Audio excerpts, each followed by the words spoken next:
Plusieurs acteurs de la société civile et plusieurs associations ont lancé une pétition. Cette pétition a été donc menée par AIDS, par Médecins du Monde, par la CIMAD, par Emmaüs, par Amnesty International, Terre d'Asile. Et elle a déjà récolté plus de 88 000 signatures pour s'opposer à la future nomination du défenseur des droits.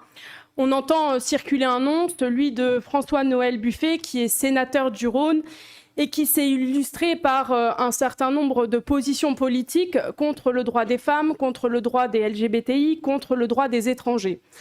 Pour vous donner des exemples, il s'est opposé à la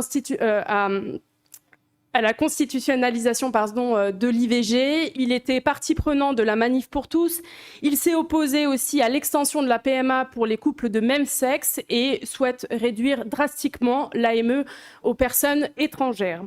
Pour vous rappeler ce qu'est le défenseur des droits, c'est une institution qui est très importante dans notre République parce qu'elle permet de garantir l'état de droit, les libertés fondamentales et l'égalité de toutes et tous, de tous les citoyens.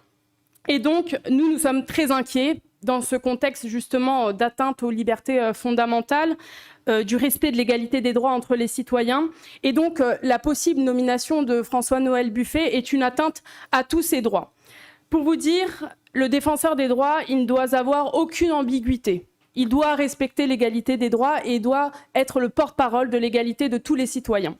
Et donc, nous appelons, nous, France Insoumise, groupe de la France Insoumise à l'Assemblée nationale, à la fois de continuer à signer cette signature qui est très très importante. Je l'ai dit, 88 000 personnes ont déjà signé. Et bien sûr, nous nous opposerons en commission des lois à la nomination de François-Noël Buffet, puisque nous considérons que c'est un recul pour l'égalité des droits et pour la liberté. Je vous remercie.